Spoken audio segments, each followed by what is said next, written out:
जय हिंद। आज हम देखेंगे भूगोल के महत्वपूर्ण प्रश्न। पहला क्वेश्चन है, भूगोल के जनक किसे कहते हैं? यानी भूगोल के जो पिता हैं किसे कहते हैं? आंसर होगा हिकेटिस। कौन सा होगा?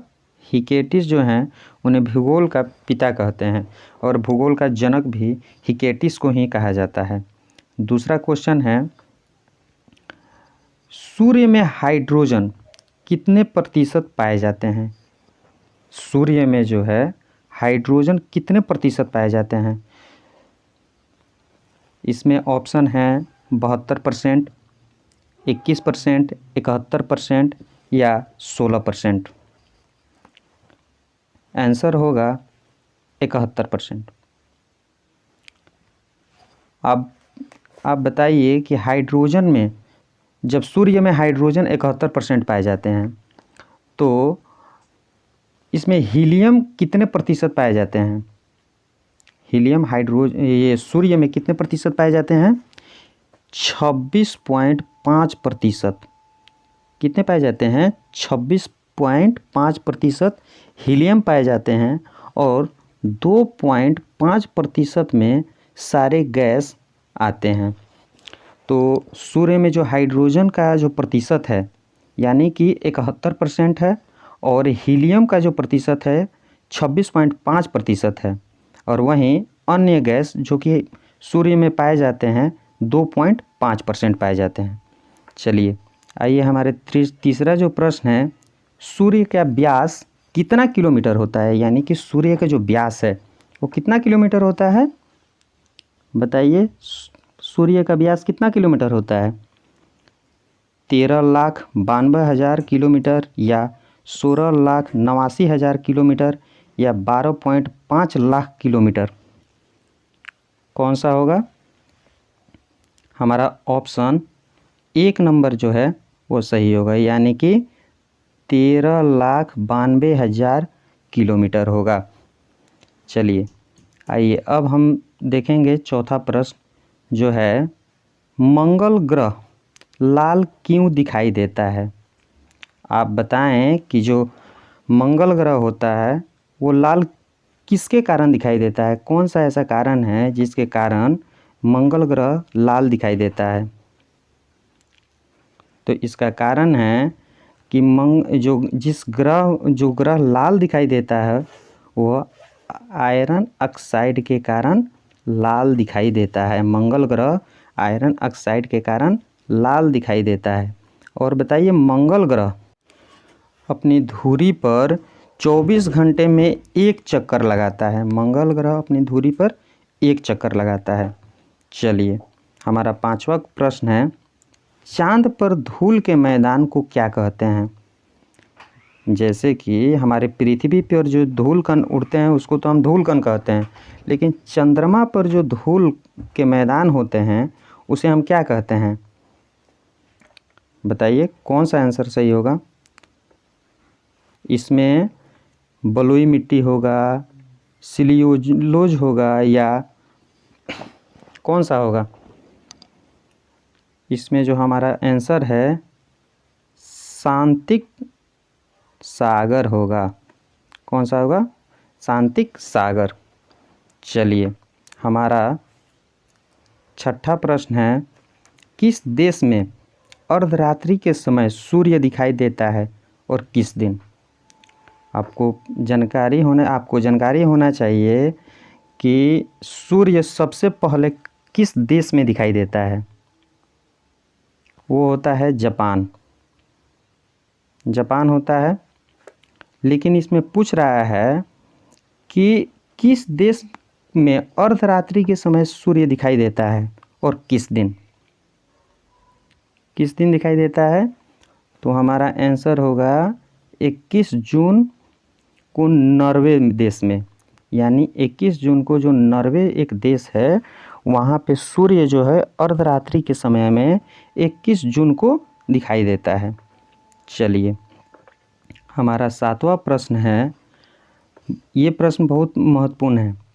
भारत की सबसे ऊंची चोटी इसमें पूछा गया है कि भारत की सबसे ऊंची चोटी कौन सी है। कौन सा होगा? कंचनजंगा होगा, केटू होगा, अरावली होगा या सागरमाथा होगा?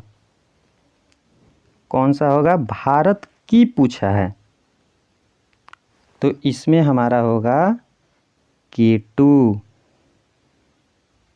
केटू जो है भारत की होगा, यानी भारत की सबसे ऊंची चोटी।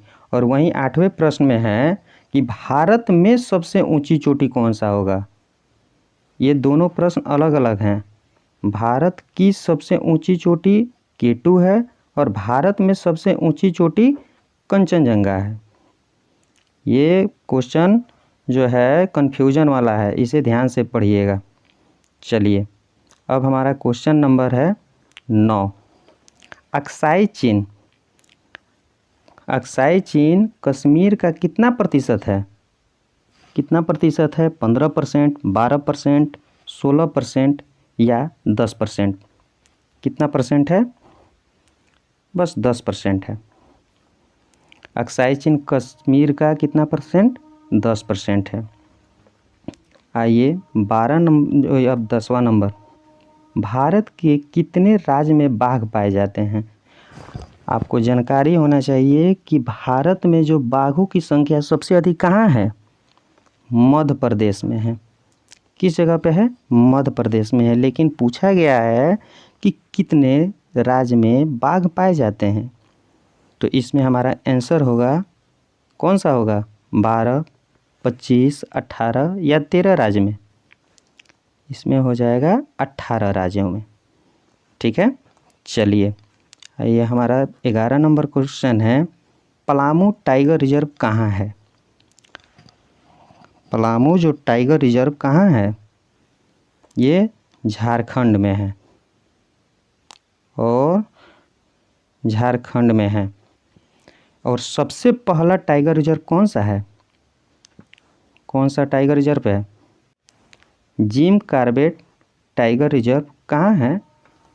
ये हमारा उत्तराखंड में है। ठीक है, चलिए आते हैं 12 नंबर प्रश्न में। SIV का मतलब क्या होता है? SLV का मतलब क्या होता है, यानी उसका फुल फॉर्म क्या होगा? जो सैटेलाइट लॉन्च किया जाता है उसी का नाम है SIV, और इसी के द्वारा सारे जितने भी लॉन्चिंग प्रोसेस होते हैं ये इसी के ज़रिए होते हैं। SIV, इसका ये आंसर होगा satellite launching vehicle. Satellite launching vehicle. ठीक है, आइए हमारा 13 नंबर प्रश्न है। चंद्रमा पे यानी प्रथम चंद्रमा मिशन कब लॉन्च किया गया था? अभी जो लॉन्च हुआ है 2023 में चंद्रमा 3, तो आप बताइए कि प्रथम जब चंद्रमा मिशन लॉन्च किया गया था वो किस समय लॉन्च किया गया था? वो डेट कौन सा था? इसमें 2 सितंबर 2009, 23 जून 2008 या 22 अक्टूबर 2008 या 13 जुलाई 2009? आंसर होगा 22 अक्टूबर 2008। चलिए, भारत का प्रथम उपग्रह कौन सा है? ये तो सब कोई बताएंगे। भारत का प्रथम उपग्रह कौन सा है? ये आर्यभट्ट है। और आज का और लास्ट प्रश्न है, भारत की पहली महिला अंतरिक्ष वैज्ञानिक कौन है? भारत की पहली अंतरिक्ष महिला वैज्ञानिक कौन है? कौन सा होगा? कल्पना चावला? नहीं, इसमें होगा सविता रानी, यानी इसमें जो हो जाएंगे सविता रानी। इसमें 2 हो गया है, सिर्फ एक ही सविता रानी ही होंगी। ओके, अगर हमारी वीडियो आपको अच्छी लगे तो लाइक, शेयर एंड सब्सक्राइब करें। धन्यवाद।